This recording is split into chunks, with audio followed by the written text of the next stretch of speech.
Yan tol, yung daan pa namin na katuloy kanina. Yan. Kung makikita ninyo yung mga daan talaga dito, may concrete barrier sa gitna. Yan yung Bincom dito sa amin. Makikita mo. Yan ang Bincom Mall. Makikita mo mga tol yung daan, malinis. Yung concrete barrier na yan hanggang doon sa dulo na yan, hanggang sa makarating ka na sa pupuntahan mong lugar. Mayroon din naman yung mga lugar na walang concrete barrier. Pero mostly pag sa expressway, sa mga pinakamalalaking daan, may concrete barrier talaga sila. Para nami-maintain nila yung mga sasakyan na hindi paliwas-liwas sa daan. Yan tol, yung tulay, kanina pa yan. Kaya napakahaba niyang tulay na yan mga tol.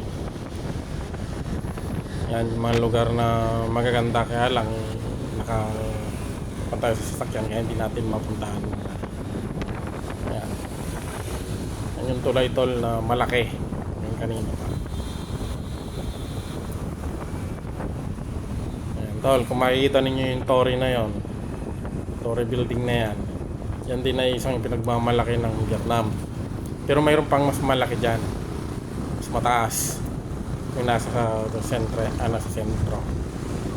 Yan, pag dating dito sa tulay, ang mga sasakyan ay nakaseparate na, hindi na pwedeng pupunta talaga dun sa way ng mga motor. Yung way ng motor talaga pag dating sa mga tulay, kasi pinagbabawal din yun. Pero may mga tulay din na pwedeng daanan din ng mga sasakyan, pero ingat lang din yung mga motor kasi minsan gitgitan. Antol, makikita ninyo yung daan dito napakalinis. Ayan. Nami-maintain din nila yung kalinisan, kaya lang madaming vandalism talaga.